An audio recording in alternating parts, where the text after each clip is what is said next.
आदरणीय वैद्य जयंत देवपुजारी जी,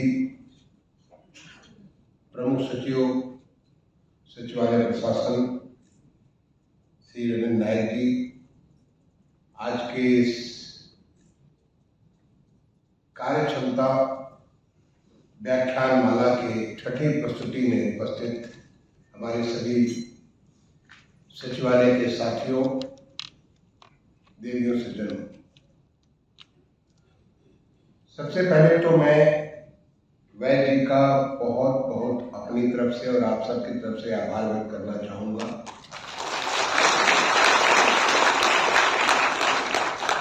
कि आपने हमारे आमंत्रण को स्वीकार किया।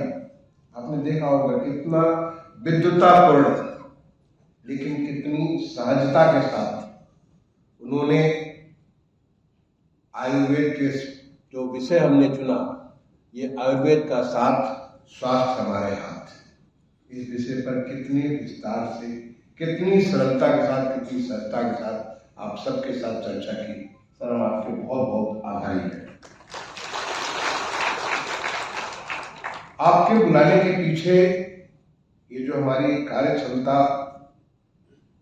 वृद्धि व्याख्यान माला का शुभारंभ हुआ, इसमें मुझे एक पत्र आया अपने किसी साथी से। हमारे सचिवालय कर्मी ने एक मुझे पत्र लिखा। उन्होंने लिखा कि आपने हर एक विषय पे, अलग अलग विषय पे, जो कि हमारे जीवन के लिए, हमारे परिवार के जीवन के लिए और हमारी क्षमता वृद्धि के लिए बहुत आवश्यक है, अन्य तमाम सारे विषयों पे आपने वार्ता कराई, लेकिन अभी तक आयुर्वेद को आपने नहीं छुआ है। मुझे लगा कि बिल्कुल अच्छी बात हमारे साथी ने कहा है, और मैंने तुरंत वैद्य राजेश कोटेचा जी, जो कि हमारे पूरे देश के यूनियन, जो हमारा आयुष मंत्रालय है, केंद्रीय आयुष मंत्रालय, उनके सचिव साहब से मैंने वार्ता की कि साहब, हमारे लोग सुनना चाहते हैं आयुर्वेद के बारे में, वो जानना चाहते हैं कैसे आयुर्वेद उनके जीवन में फर्क ला सकता है। इस पे मुझे ऐसे किसी को चुन करके बताइए जो कि हमारे मुख्य सचिव से लेकर के हमारा रिव्यू ऑफिस है, जो सबसे अंतिम पावदान से लेकर सबसे उच्च स्तर पे जो सचिवालय होता है, सब कोई सुनेगा उन्हें, और वही नहीं बल्कि उनके परिवार के सदस्य भी सुनेंगे। बहुत सारे लोग यहाँ पे, इतने सारे लोग हैं, और बहुत सारे लोग अपने अपने कमरों में डिजिटल माध्यम से, क्योंकि ये सारी चीज जो सर आप बोल रहे थे, ये सारी चीज फेसबुक के माध्यम से, सोशल मीडिया के माध्यम से, सब जगह इस समय लाइव इसका प्रसारण हो रहा है। और यही नहीं बल्कि इस पूरी चीज को रिकॉर्ड करके हम इसे, हमारा जो विभाग है, सचिवालय प्रसार विभाग, उनके भी वेबसाइट पे डाल देंगे। इसको मैं अलग से भी सबके साथ शेयर करूंगा, जिससे कि बाद में भी आप इसको सुन सकते हैं, परिवार के लोग भी, उनके बच्चे भी, सब कोई सुन रहा है। तो ये मेरा नहीं बल्कि हमारे वैद्य जो राजेश कोटेचा जी, हमारे बहुत अच्छे मित्र हैं, क्योंकि हम साथ साथ केंद्रीय सरकार में सचिव रहे हुए हैं, और हम एक ही कॉलोनी में रहा करते थे। लगभग हर दिन एक दूसरे से दुआ सलाम सुबह सुबह जब हम सवेरे वॉक करने जाते थे हुआ करता था। तो उन्होंने आपका नाम बताया, और जब आपसे मेरी सीधी वार्ता हुई तो बड़ी सहजता के साथ उन्होंने तुरंत इस बात को स्वीकार किया। सर, हम इसके लिए आपके बहुत बहुत आभारी हैं। मैं हमारे वैद्य कोटेचा जी को भी, उनके भी हम बहुत बहुत आभारी हैं कि उन्होंने आप सबके लिए इतना एक नायाब खजाना, जो हमारी मनीषी, जो भारतीय ज्ञान परंपरा का जो एक इतना अकूत भंडार है, उससे कुछ मोती हम सबके सामने डालने के लिए, परखने के लिए दिया। अभी आपने 2 दिन पहले जब एक ऐसा गौरवशाली पल था, जब हमारा देश पूरी दुनिया में, सारी दुनिया देख रही थी, और चंदा मामा दूर के जो हम बचपन से सुनते आ रहे थे, उस चंदा मामा पे, और वही नहीं, चंदा मामा के उस भाग पे जहाँ पे आज तक दुनिया का कोई देश नहीं पहुंचा, यानी दक्षिणी ध्रुव पे हमारा जो है रोवर और लैंडर वहां पे पहुंचे, और उसके बाद वो प्रज्ञान घूमना चालू कर दिए। ये बहुत बड़ा पल था, और आपको मालूम है, जिसे हमारे माननीय प्रधानमंत्री ने कहा, यह नए भारत का उदय है। ये भारत की ताकत, भारत की शक्ति है।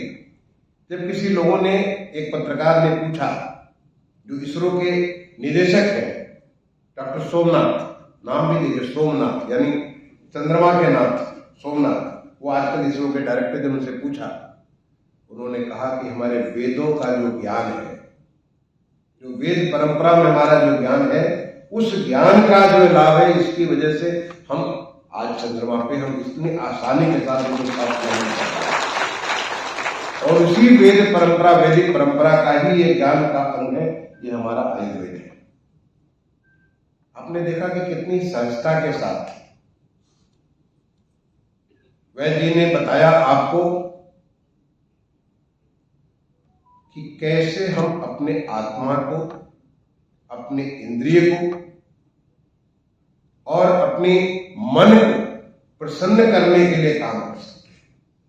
यानी हमारे जो ऋषि, हमारे जो संत थे, जो कि इस आयुर्वेद के ऊपर काम करते हजारों साल पहले, उन्होंने मन को, इंद्रियों को और आत्मा को प्रसन्न करने के लिए उस कार्य को किया। आज जो हम जीवन शैली की बात करते हैं, लाइफ स्टाइल, उन्होंने स्वस्थ व्यवहार, स्वस्थ वृत्त, यानी हेल्दी बिहेवियर के बारे में बात की। उन्होंने कैसे हम अपने जीवन को सबसे अपने सक्षम बना सकते हैं, उसके लिए देखा आपने बात की, कार्य जो ऐसा करिए कि अपने कार्य को आनंद के हिसाब से करें, कार्य में आनंद लीजिए। हमारा तो भगवान का स्वरूप ही सच्चिदानंद स्वरूपम। तो हम जब कार्य करते हैं, और कार्य आपने खुद चुना है, सचिवालय में आपने एक प्रतियोगी परीक्षा के माध्यम से आप यहाँ पे आए हैं, आप पूरे प्रदेश के कार्य को देख रहे हैं, पूरे प्रदेश के कई नीतियां बनाते हैं, कुछ जो हमारे कार्य हो रहे हैं प्रदेश में, उन कार्यों का आप उसकी समीक्षा करते हैं, उनका परीक्षण करते हैं, यहाँ से बैठे हुए परीक्षण करते हैं। तो ऐसे में हमारी क्षमता, जो हमें जो काम मिला हुआ, उस काम को किस आनंद भाव से आप कर सकते हैं, ये भी हमारे आयुर्वेद में बताया गया है। इस आयुर्वेद में हमारी क्षमता की वृद्धि करने के लिए कैसी हमारी दिनचर्या हो, हमारा भोजन कैसा हो, हमारा व्यवहार कैसा हो, विचार कैसा हो, हमारा कैसे एक चीज कैसे हो। देखिए, एक चीज के बारे में कितना बहुत ही मैंने इतनी सुंदर तरीके से उसका पूरा विश्लेषण हमें वैद्य जी ने आप सबके सामने किया। मैं समझता हूं कि आप बहुत सारी बातें आपने अंगीकार किया होगा। ये भी संभव है कि उसमें बहुत सारी बातें आपको अभी ध्यान में ना आई। इसके लिए जब हम इसका जो पूरा का पूरा हम इसका YouTube जब आपसे शेयर करेंगे, उसे आप बाद में भी सुन सकते हैं, बाद में भी विचार कर सकते हैं, खुद भी थोड़ा अनुसंधान कर सकते हैं, क्योंकि आज बहुत बड़ा खजाना हमारे पास उपलब्ध है, जिसको आप जाकर के उसको देख सकते हैं, समझ सकते हैं। लेकिन ये सोचिए कि आज से हजारों साल पहले ये जो ज्ञान था कि कैसी हमारी दिनचर्या हो, कैसी हमारी रात्रिचर्या हो, कैसी हमारी ऋतुचर्या हो, ऋतु का जिस प्रकार से विश्लेषण आपने किया, जो बताया कि इतने सालों पहले, हजारों साल पहले, जब हमारे ये जो हमारे तमाम सारे ऋषियों ने जो इस बात की खोज की, इस बात को उसको लिखा, आज भी वो परिवर्तन नहीं हुआ। वो एक ऐसा एक नैसर्गिक, जैसे भगवान ने ही, परमात्मा ने उसको बना रखा हो और उसके हिसाब से वो सारा का सारा चीज चलता है। कैसे आपने अलग अलग समय में हमें क्या आवश्यक है, क्या करना चाहिए, कैसे करना चाहिए, अगर हम इस बात को अंगीकार करेंगे तो हमारी क्षमता निश्चित तौर पर बढ़ेगी। इसका पूरा का पूरा विवरण आपको पूरा इसके बारे में जानकारी आज हमारे आदरणीय वैद्य श्री देव पुजारी साहब ने आपसे चर्चा की। आपने इस ज्ञान की ताकत, क्योंकि हमारी जो वैद्य परंपरा थी, धीरे धीरे स्नेही हमारी बिल्कुल कम होती जा रही है। मुझे तो स्मरण है, मैं गांव का रहने वाला हूं। बचपन के शुरुआत के 12 साल में गांव में ही रहा, और हमारे गांव में एक वैद्यशाला हुआ करती थी, हमारे एक वैद्य जी होते थे। अभी भी मैं जब आपसे बोल रहा हूँ, मुझे वैद्य जी का चेहरा स्मरण आ रहा है, वैद्य जी की पूरी वो उनकी जो आभा थी शरीर उस पर ज़्यादा कोई भी बीमारी होती थी, जब हम कभी जाते थे उनके पास तो कुछ नहीं, जो आपने कहा मैत्री भाव से, मित्र भाव से वो काम करते, तो उस भाव से कैसे वो वैद्य जी ऐसा नहीं कुछ रिएक्शन करते थे, बल्कि जाते थे अंदर अपना जाकर कुछ कट किया और उसके बाद वो कुछ 2-4 क्रिया बना के दी और मुझे ख्याल है सब चीज ठीक हो जाती। या तो हमारे मन में श्रद्धा होती थी या वैद्य जी से देख करके उनके उस मित्रता भाव से ही हमारा परिवर्तन होता था, लेकिन चीजें सारी ठीक हो जाती। लेकिन ये चीज, ये मैं बात कर रहा हूँ आज से 50 साल पहले की बात कर रहा हूँ, 60 साल पहले की बात कर रहा हूँ। 50 साल मतलब बचपन में 8-10 साल 12 साल की उम्र में बाहर निकल गया, लेकिन 12 साल उसमें की बात कर रहा हूँ। वो धीरे धीरे वैद्यशाला भी खत्म हो गई, वैद्य भी खत्म हो गई, लेकिन एक बार दोबारा पिछले 10 सालों में आयुष का जिस प्रकार से विकास हुआ है, जिस प्रकार से इंडियन सिस्टम्स ऑफ मेडिसिन, जो हमारे भारतीय जो ज्ञान परंपरा है, भारतीय जो विधा है, उसका जिस प्रकार से विकास हुआ है, आपने उसकी ताकत देखी जब एक वैश्विक महामारी कोविड पूरी दुनिया को छा गई थी। कैसे कुछ ऐसी चीजें थी जो विचार से, व्यवहार से, भोजन से और उन चीजों के सेवन से हमारे देश को इतना ज्यादा, उसको एक प्रकार से कवच उसको प्रोवाइड कर रही थी। ये हमारे ज्ञान का भाग है और उसी का आज आपसे चर्चा हमारे आदरणीय वैद्य जी ने किया।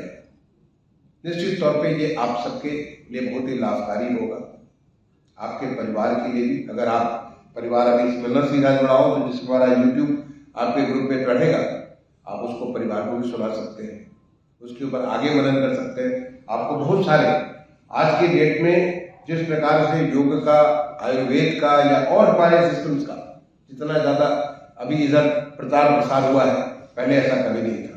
आप और भी उसमें चर्चा कर सकते हैं, देख सकते हैं कि हम क्या करें, क्या भोजन शैली हमारी हो, क्या हमारे जो जीवन शैली हमारी हो, हमारी किस प्रकार से पूरी दिनचर्या हो, कैसे हमारे रात्रि के बारे में किसी साथी ने पूछा कि कैसे ब्लड प्रेशर और सोने से संबंध है, जिसके बारे में अच्छा उत्तर दिया वैद्य जी ने, तो उसको कैसे हम लोग उसको अपने जीवन में लागू कर सकते हैं, अपने बच्चे के लिए कैसे कर सकते हैं। इन सारी चीज को समझ करके हम अपने जीवन में लाभ अगर करते हैं तो हमारे लिए बहुत ही लाभकारी होगा। और यही उद्देश्य है हमारे जो हमारी कार्य क्षमता व्याख्यान माला जो प्रारंभ की गई थी, कि हम सारे लोग आज जब हमारे पूरा देश परिवर्तन हो रहा, देश में जिस प्रकार का विकास हो रहा है, देखा आपने चांद के ऊपर हम पहुंच गए, माननीय प्रधानमंत्री जी ने किस प्रकार से उसको बताया। आज पूरे देश में जिस प्रकार का परिवर्तन है, उसी के अनुरूप, उसी के कदम से कदम मिलाकर के उत्तर प्रदेश में हमारे माननीय मुख्यमंत्री जी के नेतृत्व में पूरा प्रदेश एक तरीके से बदल रहा है। एक कितनी पॉजिटिव फीलिंग पूरे प्रदेश के नागरिकों में आ रही है। उत्तर प्रदेश के नागरिक हैं तो हम ऐसे प्रदेश के नागरिक हैं जो जब देश हमारा विकसित होगा तो प्रदेश हमारा विकसित होगा। हम उनके साथ कदम से कदम मिला के चलेंगे। और वो काम कौन कर रहा है? नेतृत्व हमारे माननीय मुख्यमंत्री जी का है। उसके पूरा का पूरा सारा जिस प्रकार के वो हमें दिशा निर्देश दे रहे हैं, बट उसको काम करने वाले हम आप उसको धरातल पर ले जाने वाले हैं। इसलिए हमें अपनी क्षमता अच्छी से अच्छी रखनी चाहिए। हमारे मन के अंदर जो सद्विचार है, जो पॉजिटिव फीलिंग्स है, वो हमारी अधिक से अधिक रहनी चाहिए। और जो तमाम चीजें आपको बताई गई, चाहे शिव खेड़ा जी ने आपसे बात की, मोटिवेशन के बारे में बात की, शिवानी दीदी ने आप सबको संकल्प से सिद्धि के बारे में बात की, आपको डॉक्टर भंसाली ने बात की कैसे हम अपने जो है डायबिटीज जो एक बहुत बड़ा मधुमेह एक बहुत बड़ा समस्या है, उससे कैसे उससे निजात पा सकते हैं। डॉक्टर आदित्य कपूर ने आपसे बात की आपके हार्ट डिजीज के बारे में, रक्तचाप के बारे में, ब्लड प्रेशर और हमारे हार्ट के भी डिजीज उसके बारे में कैसे हम लोग कुछ कर सकते हैं। और अभी हाल में डॉक्टर पंकज चतुर्वेदी जी ने आपसे बात की जो कैंसर का एक बहुत बड़ा भयानक भयावह रूप जो जगह जगह देखने को मिलता है, उससे कैसे आसानी से आप निपट सकते हैं। और आज ये छठी प्रस्तुति में कैसे हम आयुर्वेद के माध्यम से एक अच्छी जीवन शैली, एक अच्छा आचार विचार व्यवहार और स्वस्थ वृत्त एक हेल्दी बिहेवियर कैसे हम लोग ला सकते हैं उसके बारे में बात की। निश्चित तौर पे ये हम सबके बहुत ही मदद करेगा। मैं आप सारे लोगों को अपनी तरफ से जो शुभकामनाएं देता हूं और मैं समझता हूं कि जो आपने कहा कि जो काम करिए आनंद भाव से करिए। आप जब आनंद भाव से करेंगे तो स्वस्थ स्वतः ही स्वस्थ रहेंगे।